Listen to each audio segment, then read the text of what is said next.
வீரராக இருந்தாலும் சரி, இல்லை காவல்துறை அதிகாரியாக இருந்தாலும் சரி, அவங்களுக்கு சொல்லக்கூடிய ஃபர்ஸ்ட் இன்ஸ்ட்ரக்ஷன் என்ன அப்படின்னு பார்த்தோம்னா, ஒபே த ஆர்டர்ஸ். இந்த ஒபே த ஆர்டர்னு சொல்லக்கூடிய இன்ஸ்ட்ரக்ஷன் தான் பார்த்தோம் அப்படின்னா முதல்ல எல்லாத்துக்கும் சொல்லப்படும். இப்போ எதுக்குப்பா சம்மந்தமே இல்லாமல் ஒபே த ஆர்டர்ஸ் பற்றி பாடம் எடுத்துக்கிட்டு இருக்க அப்படின்னு கேட்டிங்கன்னா, இதே மாதிரி ஒரு உயர் அதிகாரி தனக்கு கீழே இருக்கவர்கிட்ட சொன்னதுனால பார்த்தோம் அப்படின்னா, கிட்டத்தட்ட 29 வருடம் தன்னோட நாட்டுக்காக போர்க்களத்திலிருந்து போரிட்டு இருக்காரு. அது மட்டும் இல்லாமல் அவரோட உயரதிகாரி வந்து சொன்னதுக்கு அப்புறம் தான் பார்த்தோம் அப்படின்னா அவரோட சர்வீஸ்ல இருந்தே வெளியே வந்திருக்காருன்னு சொல்லணும். யார் அவரு, எந்த நாட்டை சேர்ந்தவர், எதனால இந்த இன்ஸ்ட்ரக்ஷனை ஃபாலோ பண்ணாரு, இது எல்லாமே தான் இந்த ஒரு காணொலியில பார்க்க போறோம். இந்த ஒரு காணொலியை கடைசி வரைக்கும் பாருங்க.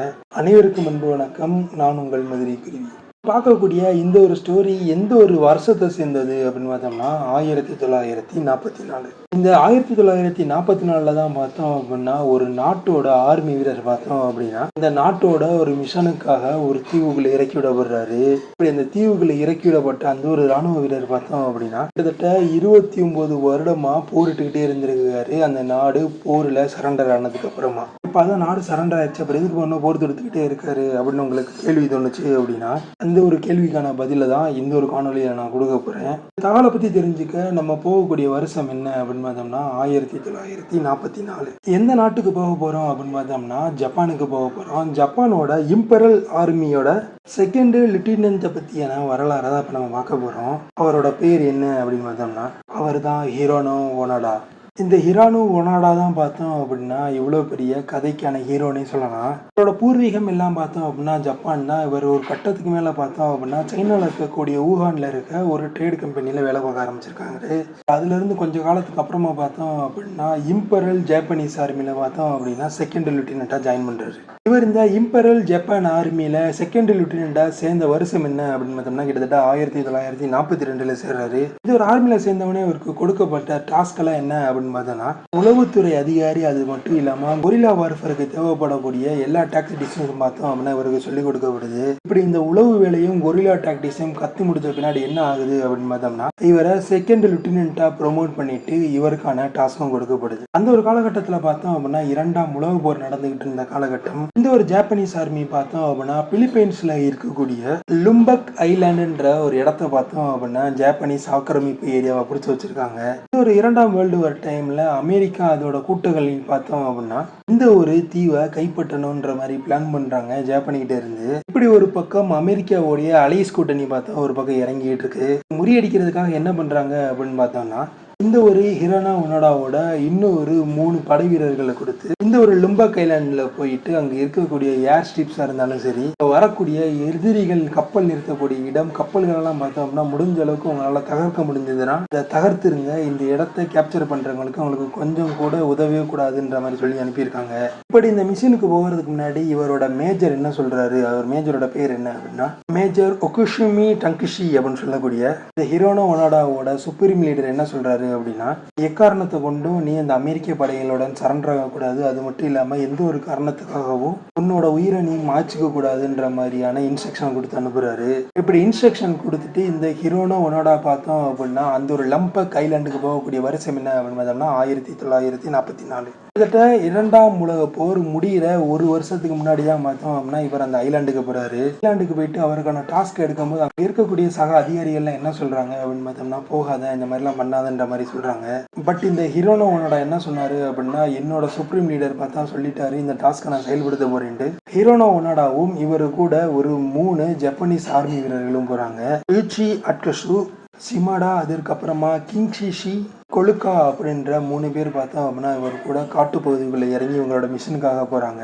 இப்படி மிஷினுக்காக போன 4 பேர் பார்த்தோம் அப்படின்னா அவங்களுக்கு கொடுக்கக்கூடிய இடத்துல இருந்து போர் புரிய ஆரம்பிக்கிறாங்க கொரில்லா வார்ஃபேர். அப்போது காட்டு பகுதிக்குள்ள எதிரி நாட்டு வீரர்கள் யார் வந்தாலுமே பார்த்தோம் அப்படின்னா அவங்க தாக்கி அழிக்கிறாங்க. மட்டும் இல்லாமல் இவங்களை மாதிரியே நிறைய பேர் பார்த்தோம் அப்படின்னா ஆங்காங்கேயே பதுங்கி ஜப்பானுக்காக சண்டை போட்டுக்கிட்டு இருந்திருக்காங்க. ஒரு சமயத்துல தான் பார்த்தோம் அப்படின்னா அமெரிக்க அலைஸ் குரூப் பார்த்தோம் அப்படின்னா இந்த ஒரு ஐலாண்டை கைப்பற்றிருக்கு. இந்த ஒரு ஐலாண்டை கைப்பற்றினாலும் கூட அமெரிக்க ராணுவ வீரர்கள்ட்ட இருந்து அவங்க 4 பேருமே பார்த்தோம் அப்படின்னா தப்பிச்சு அவங்களால முடிஞ்ச அளவுக்கு சண்டைகளை ஒரு பக்கமா போட்டுக்கிட்டே இருந்திருக்காங்க. இப்படியே காலங்கள் பல உருண்டோடுது. பின்னர் 1945 பார்த்தோம் அப்படின்னா அப்படின்னா ஜாப்பனீஸ் ஆர்மி 2வது உலக போர்ல தன்னோட தோல்வியை ஒத்துக்கிட்டு சரண்டர் ஆகியிருக்காங்க. ஒரு சரண்டர் பார்த்தோம் அப்படின்னா 1945 நடந்திருக்கு. ஜாப்பனீஸ் பார்த்தோம் அப்படின்னா இந்த ஒரு 2ஆம் உலக போர்ல சரண் அடைஞ்சதுக்கு அப்புறமா என்ன பண்றாங்க அப்படின்னா இந்த ஒரு தீவை பார்த்தோம் அப்படின்னா பிலிப்பைன்ஸிடம் கொடுத்துருது. பிலிப்பைன்ஸ்ல இருக்க அந்த தீவுகள்ல இந்த மாதிரியே ஜாப்பனீஸ் வீரர்கள் நிறைய பேர் அங்க ஒளிஞ்சிருக்காங்க. இன்னமும் போர் நடந்துகிட்டு இருக்கிறதுக்காக அவங்களுக்கு எல்லாத்துக்குமே போர் முடிஞ்சு போச்சு, ஜாப்பனீஸ் சரண்டர் ஆயிட்டாங்கன்ற தகவல் தெரிவிக்கிறதுக்காக என்ன பண்றாங்க அப்படின்னா இந்த ஒரு காலகட்டங்கள்ல அந்த பிட் நோட்டீஸ்ன்னு சொல்லக்கூடிய பேப்பர்ஸ் எல்லாம் வானத்துல இருந்து ஏரோப்ளைன்ல இருந்து தூக்கி போடுறாங்க அந்த காட்டுப்பகுதிகளுக்குள்ள. இந்த ஒரு தகவல்கள் பார்த்தோம் அப்படின்னா அங்க ஒளிஞ்சிருக்கக்கூடிய நிறைய ஜாப்பனீஸ் ஆர்மி படிச்சு பார்த்துட்டு ஒவ்வொருத்தரா வெளியே வர ஆரம்பிக்கிறாங்க. இந்த எந்த ஒரு தகவலும் பார்த்தோம் அப்படின்னா அந்த ஹிரோனோ ஒனோடாவுக்கும் போகவில்லை, அவங்க கூட இருக்க 3 ஆர்மி வீரர்களுக்கும் போகல. 1945 பிரச்சனை முடிஞ்சாலும் கூட இந்த 4 பேரும் பார்த்தோம் அப்படின்னா இன்னமும் போர் நடந்துகிட்டு இருக்குன்ற மாதிரி நினைச்சு ரொம்பவுமே பதுங்கி அவங்களுக்கு எதிரிகள் தெரியும் போது அவங்கள ஷூட் பண்ணி கொண்டுகிட்டு இருந்திருக்காங்க. சரி, இதே மாதிரி பார்த்தோம் அப்படின்னா ஏரோப்ளைன்ல இருந்து நிறைய பேப்பர்கள் அங்க இருந்து போடப்படுது. அப்படி இந்த பேப்பர்கள் பார்த்தோம் அப்படின்னா இந்த ஹிரோஷி ஒடனாக்கு கிடைக்குது, இந்த ஒரு ஹிரோனோ ஒனோடாக்கு கிடைக்குது. இந்த ஹிரோனோ ஒனோடாவை எடுத்து படிச்சு பார்க்கறாரு. இப்போ படிச்சு பார்க்கும்போது என்ன சொல்றாங்க அப்படின்னா ஜாப்பனீஸ் ஆர்மி பார்த்தோம் அப்படின்னா 1945 உலக வார் 2ல இருந்து சரணடைஞ்சிருச்சு அமெரிக்கா கிட்ட. உள்ள பதுங்கி இருக்கக்கூடிய எல்லா ஜாப்பனீஸ் வீரனும் வந்து சரணடைஞ்சிருங்க அப்படின்ற மாதிரியான தகவல்கள் கொடுக்கப்படுது. போட்டிருக்க தகவல் எல்லாம் படிச்சு பார்த்து அந்த ஹிரோனோ ஒனோடா என்ன பண்றாரு அப்படின்னு பார்த்தோம்னா இது எதிரிகளோட சதி தான், எப்படியாச்சும் நம்மள மலையில இருந்து கீழே கொண்டு வந்து நம்மளை அழிக்க பாக்குறாங்கன்ற மாதிரி நினைச்சுக்கிறாரு. அந்த பேப்பர்கள்லாம் பெருசா ஒண்ணு எடுத்துக்காம இவங்க எப்பயும் போல இருக்காங்க, போர்களை பண்ணிக்கிட்டு இருக்கக்கூடிய வாழைப்பழங்கள் அது மட்டும் இல்லாம காட்டு உணவுகளை அடிச்சு சாப்பிட்டுட்டு இருந்திருக்காங்க. கட்டத்துக்கு மேல என்ன பண்றாங்க அப்படின்னா அந்த காட்டுகளுக்குள்ள ஒலிபெருகியை பயன்படுத்தி இந்த மாதிரி யாராவது இருந்தீங்க அப்படின்னா கண்டிப்பா வெளியே வந்துருங்க, ஜாப்பனீஸ் கிட்ட சரண்டர் ஆயிட்டாங்க, இன்னும் நம்ம உலக போர்கள் நடக்கலாம், எல்லாம் வெளியே வாங்கன்ற மாதிரி சொல்றாங்க. அவர் என்ன நினைக்கிறாரு, இது எதிரியோட ஸ்ட்ராட்டஜியா இருக்கலாம், நம்ம வெளியே கொண்டு வந்து கொள்றதுக்குன்னு நினைச்சுக்கிறாரு.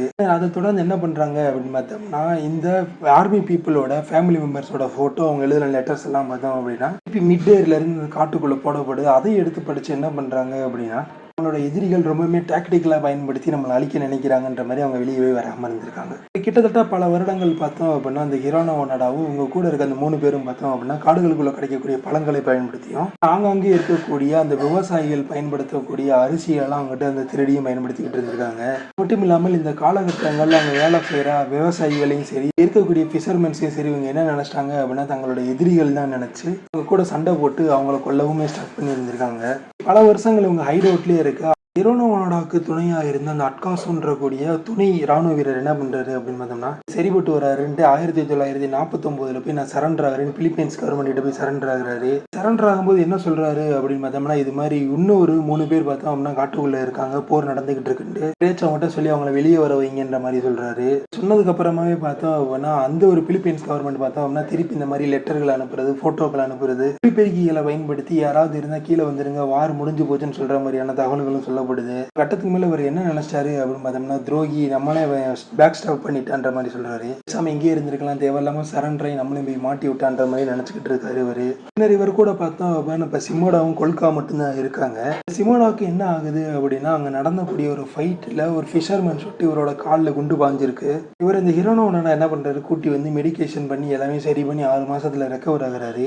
6 மாசத்துல ரெக்கவர் ஆன கொஞ்ச நேரத்திலேயே பார்த்தோம் அப்படின்னா பிலிப்பைன்ஸ் ஆர்மி காடுகளுக்குள்ள பார்த்தோம் அப்படின்னா ராணுவ நடவடிக்கையை எடுத்துட்டு இருக்காங்க. அந்த ராணுவ நடவடிக்கைகள்ல சும்மா அவங்களோட துப்பாக்கிகளை பயன்படுத்தி எப்படி எதிரிகளை கொள்ளலான்ற மாதிரியான ட்ரைனிங் ஈடுபட்டு இருக்கும்போது பிலிப்பைன்ஸ் ஆர்மி சுட்டு பயிற்சி பண்ணிட்டு இருக்கும்போது ஒரு குண்டு பார்த்தோம் அப்படின்னா தவறுதெல்லாம் அந்த சிமோடாவை அடிச்சு கொன்றுச்சு.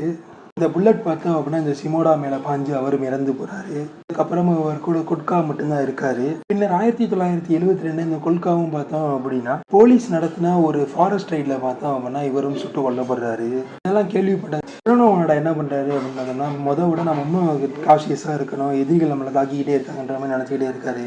இப்படியே காலங்கள் உருடோட ஹிரோனோ ஒனோடா மட்டும் பார்த்தோம் அப்படின்னா அங்க கடக்கூடிய பழங்களையும் அங்க இருக்கக்கூடிய அரிசியில எல்லாம் ஃபார்மர்ட்ட இருந்து சண்டை போட்டு பிடிங்கி அந்த காடுகளுக்குள்ளேயே ஹைடவுட் ஆகி வாழ்ந்துகிட்டு இருக்காரு. இன்னுமே ஜப்பானோட ஆர்மி பார்த்தோம் அப்படின்னா 2ஆம் உலக போர்ல சண்டை போட்டுக்கிட்டு இருக்குன்னு. இப்படி இருக்க சமயத்துல 1974 ஜப்பானை சேர்ந்த ஒரு அட்வென்ச்சரிஸ்ட் பார்த்தோம் அப்படின்னா இந்த ஒரு லும்பர்க் ஏரியாவுக்குள்ள போறாரு.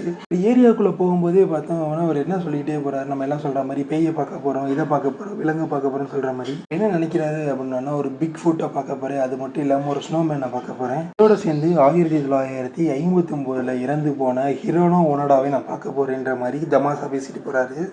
ஹிரோனோ ஒனோடா செத்துட்டாரா அப்படின்னு கேட்டீங்கன்னா இந்த ஜாப்பனீஸ் ஆர்மி பார்த்தோம் அப்படின்னா சரண்டர் ஆனதுக்கப்புறமா அங்கே பதுங்கி இருந்த எல்லாருமே வந்துட்டாங்க. இவரை தவிர கொஞ்ச நாட்கள் பொறுத்து இருந்து பார்த்துருக்காங்க. அதுக்கப்புறம் தான் தெரிஞ்சிருக்கு ஒருவேளை அவர் இறந்து போயிருக்கலான்றதுனால 1959 இந்த ஹிரோனோ ஓனடா இறந்து போயிட்டாருன்ற மாதிரியான ஜப்பான் பார்த்தோம் அப்படின்னா டிக்ளேர் பண்ணிடுது. அதனால இந்த அட்வென்ச்சர் ட்ரிப் வந்து அவர் என்ன நினைச்சாரு, பார்த்தோம்னா இறந்து போயிட்டாரு, அவர் நம்ம பார்க்கலான்ற மாதிரி பேசிக்கிட்டே போயிருக்காரு. ஆனால் அந்த இடத்துல தான் ஒரு அதிர்ச்சி நடந்திருக்கு. என்னடா அப்படின்னு பார்த்தோன்னா ஒரு ஜாப்பனீஸ் அட்வென்ச்சர் அந்த பெர்சன் வந்து காட்டுக்குள்ளே போகும்போது பார்த்தோம் அப்படின்னா ஒருத்தர் பார்த்தோம் அப்படின்னா தன் கையில் இருந்த துப்பாக்கியை அவர் முகத்துக்கு நேராக நீட்டி நில்லுன்ற மாதிரி சொல்லியிருக்காரு. இந்த நபரை பார்த்தோன்னே இந்த காட்டுக்குள்ளே போன இந்த நம்பருக்கு பார்த்தோம் அப்படின்னா சரியான ஷாக். என்னடா அப்படின்னு பார்த்தோன்னா 1959 இறந்து போனதாக சொல்லக்கூடிய ஹிரோனோ ஓனோடா பார்த்தோம் அப்படின்னா அவர் முன்னாடி நிற்கிறாரு.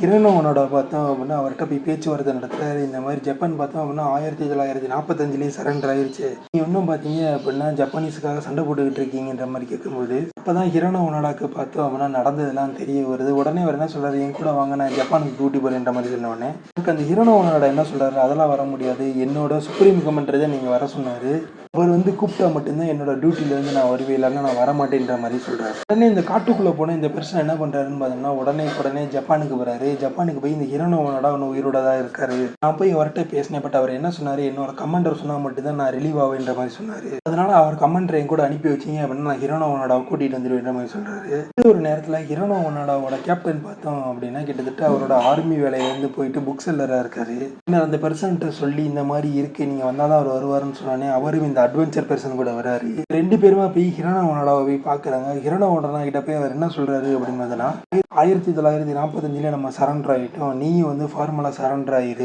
இதுதான் நான் உனக்கு கொடுக்குற ஆர்டர்னு சொல்றாரு. உடனே அந்த ஹிரோனோ ஓனோடாவை என்ன சொல்றாரு, இந்த ஆர்டரை ஏற்றுக்கிட்டு நேராக போய் பிலிப்பைன்ஸ் கவர்மெண்ட்டை போய் சரண்டர் ஆகுது. சரண்டர் ஆகும்போது இவர் என்னென்ன பண்ணாரு அப்படின்னு பார்த்தோன்னா காட்டுக்குள்ள இருந்து வெளியே வந்து தான் வச்சிருக்கக்கூடிய அந்த வாழை பார்த்தோம் அப்படின்னா அங்கே இருக்கக்கூடிய பிரசிடென்ட் கிட்ட சப்மிட் பண்றாரு. பார்த்தோம் அப்படின்னா அவர் பயன்படுத்தக்கூடிய துப்பாக்கியும் கொடுத்துருக்காரு. அது மட்டும் இல்லாமல் 500 ரவுண்டுக்கான அமினேஷனையும் பார்த்தோம் அப்படின்னா சரண்டர் பண்றாரு. இதோட சேர்த்து 1944 இவர் இந்த மிஷினுக்கு போகும்போது உங்கள் அம்மா பார்த்தோம் அப்படின்னா இவருக்கு ஒரு சின்ன குருவால் கொடுக்குறாங்க. இந்த குருவால் எதுக்கு அப்படின்னு பார்த்தீங்கன்னா இன்கேஸ் நீ எதிரிக்கிட்ட மாட்டிக்கிட்டேன்னா இந்த குருவாலால் உன்னோட உயிரை மாச்சுக்கோன்ற மாதிரி சொல்லியிருக்காங்க. இந்த குருவாலையும் பார்த்தோம் அப்படின்னா அவர்கிட்ட சரண்டர் பண்றாரு. இது எல்லாமே சரண்டர் பண்ணதுக்கு அப்புறமா அந்த ஒரு பிலிப்பைன்ஸ் கவர்மெண்ட் பார்த்தோம் அப்படின்னா இவரோட நாட்டுப்பட்டை கண்டு வியந்து இது வரைக்கும் இவர் பண்ணக்கூடிய தப்பெல்லாம் பார்த்தோம் அப்படின்னா அதாவது இந்த விவசாயிகள் அது மட்டும் இல்லாமல் சிவிலியன்ஸ்லாம் கொண்டிருக்காருல அதெல்லாம் பெரிய தப்பா எடுத்துக்காம அவர் மேல இருந்த தப்பை ஃபுல்லாக ரிமூவ் பண்றாங்க. இவர் மேல எந்த ப்ராப்ளமும் இல்லை, ஒரு குற்றமற்றவர்னு சொல்லி இவரை ஜப்பானுக்கு அனுப்பி வைக்கிறாங்க. 1944 ஜப்பான்ல இருந்து வெளியே வந்த எந்த ஒரு ஹிரோனோ ஓனோடா பார்த்தோம் அப்படின்னா 1974 திருப்பியும் ஜப்பானுக்கு போறாரு. அப்படி ஜப்பானுக்கு போகும்போது அங்கே இருக்கக்கூடிய நிறைய பேர் பார்த்தோம் அப்படின்னா இறந்து போன ஒருத்தர் திருப்பி உயிரோட தான் இருக்காரு, நம்ம நாட்டுக்கு வராருன்னு தெரிஞ்சு இவரை வரவேற்க ஒரு கூட்டமே பார்த்தோம் அப்படின்னா அந்த இடத்த சூழ்ந்து இருந்ததுன்னு தான் சொல்லணும். பின்னர் இவர் வாழ்நாளோட பிற காலங்களில் பார்த்தோம் அப்படின்னா ஜப்பான்ல செலவழிச்சிருக்காரு. அதற்கப்புறமா பிரேசில்ல போயிட்டு ஒரு பண்ணை மாதிரியான ஒரு இடத்துல இருந்திருக்காரு. அது மட்டும் இல்லாமல் அந்த பண்ணைகளையும் பார்த்துக்கிட்டு இருந்திருக்காரு. பின்னர் 2014 ஜனவரி 16 பார்த்தோம் அப்படின்னா தன்னோட 91வது வயதுல இவர் இறந்தும் போயிருக்காரு. தன்னோட சுப்பீரியர் சொன்ன அந்த ஒரு வார்த்தைக்காக பார்த்தோம் அப்படின்னா கிட்டத்தட்ட 29 வருடம் மறைஞ்சிருந்து ஒரு போர் பண்ணி இருந்திருக்காரு. இது மட்டும் இல்லாம இதை அவர் புக்காவும் வெளியிட்டு இருக்காரு பயோகிராஃபியா. இந்த ஒரு ஸ்டோரியை கேட்கும் போது உங்களுக்கு என்ன தோணியிருக்கு, இந்த ஒரு சுச்சுவேஷன்ல நீங்க இருந்தீங்க அப்படின்னா நீங்களே 29 வருஷம் காட்டுக்குள்ள இருந்திருப்பீங்களா, அதான் சண்டை முடிஞ்சிச்சுல பேப்பர் படம் போது கிளம்பி வர வேண்டிய லூஸ் உப்பையிலே அப்படின்ற மாதிரி மனப்பான்மையில இருப்பீங்களான்றத கீழே இருக்க கமெண்ட் பாக்ஸ்ல கமெண்ட் பண்ணுங்க. இதோட இந்த ஒரு காணொலியை முடிச்சுக்கலாம். இந்த ஒரு காணொலி பிடிச்சிச்சுன்னா லைக் பண்ணுங்க, இந்த தகவல் உங்க நண்பருக்கும் தெரியணும்னு நினைச்சா ஷேர் பண்ணுங்க. மேலும் இது போன்ற சுவாரஸ்யமான தகவலை தெரிஞ்சுக்க மதுரை குருவி சேனலை சப்ஸ்கிரைப் பண்ணுங்க. மறக்காம பக்கத்தில் இருக்கக்கூடிய பெல் ஐக்கனை கிளிக் பண்ணிக்கோங்க. அப்பதான் நாங்க போற வீடியோ உடனுக்குடன் உங்களை வந்து சேரும். மேலும் இது போன்ற சுவாரஸ்யமான இன்னொரு தகவலுடன் உங்களை சந்திக்கிறேன். அதுவரை உங்களிடமிருந்து விடைபெறுவது நான் உங்கள் மதுரை குருவி.